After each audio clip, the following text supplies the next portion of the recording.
জুলাই সনদ নিয়ে বিএনপি আপোষ করার প্রস্তাব দিচ্ছে বলে দাবি করেছেন জামায়াতের আমির ডাক্তার শফিকুর রহমান। তিনি বলেছেন, এমন প্রস্তাব মেনে জনগণের সাথে বেইমানি করবে না 11 দলীয় জোট। জুলাই গণ অভ্যুত্থানের দ্বিতীয় বর্ষপূর্তি উপলক্ষে বায়তুল মোকাররমের দক্ষিণ গেটে 11 দলের সমাবেশে আরেকটি বিপ্লবের জন্য দেশবাসীকে প্রস্তুত থাকারও আহ্বান জানান তিনি। জোটের অন্য নেতারা বলেন, যে কোনো মূল্যে জুলাই সনদ বাস্তবায়ন করতে হবে।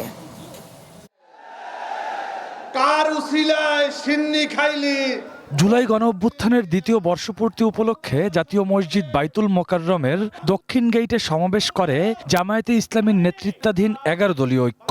গুড়ি গুড়ি বৃষ্টি উপেক্ষা করেই সমাবেশে যোগ দেন নেতাকর্মীরা। গণভোটের রায় বাস্তবায়ন ও জুলাই গণহত্যায় জড়িতদের বিচারের দাবিতে কড়া বক্তব্য রাখেন জোটের শীর্ষ নেতারা। জুলাই এখনো শেষ হয় নাই।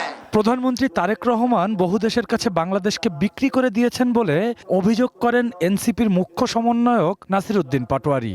ক্ষমতায় থাকতে হলে গণভোটের রায় বাস্তবায়নের বিকল্প নেই বলে মন্তব্য করেন জোটের নেতারা। যদি রক্ত ঝরান, যদি আমার ভাইদেরকে হত্যা করার চেষ্টা করেন, আরো হাজারবার লক্ষবার আমরা গুপ্ত হতে বাধ্য হব। জুলাইকে কেন্দ্র করে সমগ্র জাতিকে ঐক্যবদ্ধ হওয়া উচিত। আমাদের দাবিগুলি পূরণ করেন, দেশটাকে সুন্দরভাবে পরিচালনা করেন। এখন সবাই এসেছে তারেক রহমানের কাছে, যে তুমি না আমার কাছে বিক্রি করেছিলা। আরেকজন বলে, তুমি না আমার কাছে বিক্রি করেছিলা। তারেক রহমান এখনো মাথা খারাপ হয়ে গিয়েছে। জুলাই সনদ নিয়ে আপোষের জন্য সরকার চাপ দিচ্ছে বলে অভিযোগ করেন জামায়াত আমির।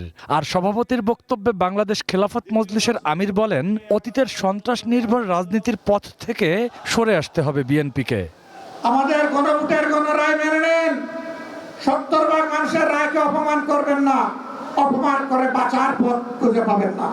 জনগণের রায়কে যারাই অপমান করেছে তাদেরকে অপমানজনকভাবে পালাতে হয়েছে। 24-এর বিপ্লব পরবর্তী নতুন বাংলাদেশের ছাত্র দলের সন্ত্রাস নির্ভর রাজনীতি বাংলাদেশের শিক্ষাঙ্গনগুলিতে চলতে পারে না। এদিকে বায়তুল মোকাররম মসজিদের উত্তর গেইটে জুলাই গণ অভ্যুত্থান দিবসের সমাবেশে ইসলামী আন্দোলন বাংলাদেশের আমির বলেন, বিশৃঙ্খলা সৃষ্টি জুলাই সনদের জন্য অশুভ লক্ষণ। আমাদের দেশের বারবার এই অর্জনকে আমরা যাদের হাতে তুলে দিচ্ছি, এরা হলো শৃগালের ভূমিকায় রয়েছে।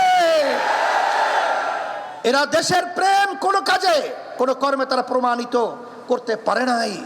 অপর এক অনুষ্ঠানে খেলাফত মজলিসের আমির মাওলানা আব্দুল বাসিত আজাদ বলেন, গণভোটের রায় নিয়ে জনগণের সঙ্গে প্রতিশ্রুতি ভঙ্গ করা মুনাফেকি। Rakibul Rahat, One News, Dhaka.